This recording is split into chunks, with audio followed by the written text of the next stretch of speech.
Hello everyone, welcome to shoe study points. आज हम लोग पढ़ेंगे पार्ट ऑफ सेंटेंस। आज हम लोग क्या पढ़ेंगे? Part of sentence. इसका मतलब होता है वाक्य के भाग। वाक्य के भाग। तो सेंटेंस के दो भाग होते हैं। सेंटेंस के कितने भाग होते हैं? सेंटेंस के दो भाग होते हैं। पहला होता है सब्जेक्ट, जिसका अर्थ होता है कर्ता। दूसरा होता है प्रेडिकेट, जिसका अर्थ होता है विधेय। अब देखिए सब्जेक्ट का इंग्लिश में definition: the subject of a sentence is the noun or pronoun that does some action or about which something is said. इसे हिंदी में कैसे कहेंगे?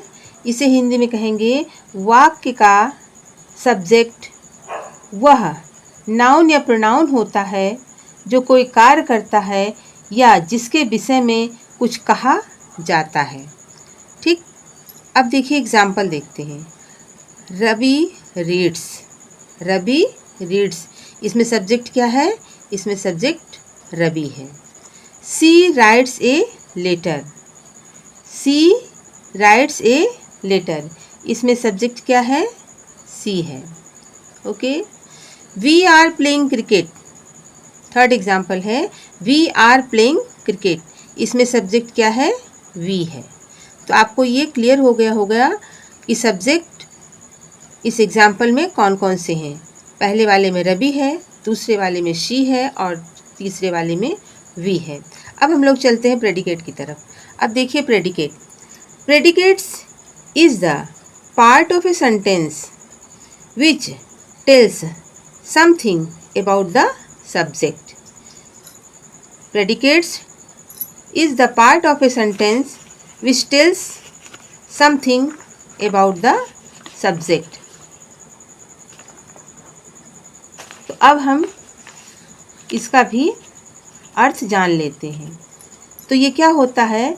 सेंटेंस का वह भाग, प्रेडिकेट को हिंदी में कहेंगे सेंटेंस का वह भाग जो सब्जेक्ट के विषय में कुछ बताता है, वह प्रेडिकेट या विधेय कहलाता है। अब इसका हम एग्जाम्पल देखते हैं। तो देखिए पहला एग्जाम्पल हमने लिखा है वी आर प्लेइंग क्रिकेट। क्या लिखा है? We are playing cricket. अब इस सेंटेंस में हमें प्रेडिकेट ढूंढना है। तो यहाँ पर क्या हो जाएगा? Are playing cricket. Are playing cricket, ये क्या हो जाता है? ये प्रेडिकेट हो जाता है। और सेकंड नंबर में देखिए he will go to Meerut. तो इसमें क्या हो जाएगा? विल गो टू मेरठ, ये क्या हो जाएगा? प्रेडिकेट हो जाएगा। ठीक। अब देखिए अब क्या करते हैं। अब तो आपको ये क्लियर हो ही गया होगा कि सब्जेक्ट के एग्जाम्पल क्या हैं और प्रेडिकेट के एग्जाम्पल क्या हैं। अब चलते हैं, हम कुछ उदाहरण हम आप लोगों के लिए लिख कर रखे हैं, तो उससे हम लोग कैसे sentences separate the subjects and the predicates in the following sentences. Separate the subjects and the predicates in the following sentences. तो हमने पहला लिखा है we are not reading. We are not reading. अब आपको इसमें अलग करना होगा कि सब्जेक्ट कौन सा है और प्रेडिकेट वाला भाग कौन सा है। तो वी आर नॉट रीडिंग में यू जो है, यू सब्जेक्ट आएगा और आर नॉट रीडिंग ये क्या हो जाएगा? प्रेडिकेट हो जाएगा। यू सब्जेक्ट है, आर नॉट रीडिंग प्रेडिकेट है। इसी प्रकार से बी नंबर वाले में आप देख सकते हैं breakfast is the first meal of the day. Breakfast is the first meal of the day. अब इसमें हमें सेपरेट करना है। क्या कर सेपरेट करना है? सब्जेक्ट कौन सा है और प्रेडिकेट कौन सा है। तो इसमें सब ब्रेकफास्ट जो है वो सब्जेक्ट हो गया और is the first meal of the day ये प्रेडिकेट वाला भाग हो जाता है। सेंटेंस के दो भाग ये हो रहे हैं। अब हमने थर्ड नंबर लिखा है God is all mighty. God is all mighty, तो इसमें गॉड जो है वो है subject, is all mighty predicate. तो इस प्रकार से आप लोगों को समझ में आ ही गया होगा कि पार्ट ऑफ सेंटेंस कितने होते हैं? पार्ट ऑफ सेंटेंस 2 होते हैं। पहला होता है सब्जेक्ट और दूसरा होता है प्रेडिकेट। और सब्जेक्ट को का डेफिनेशन भी हमने आपको बताया है, उसका एग्जाम्पल भी हमने आपको अच्छे समझा दिया है।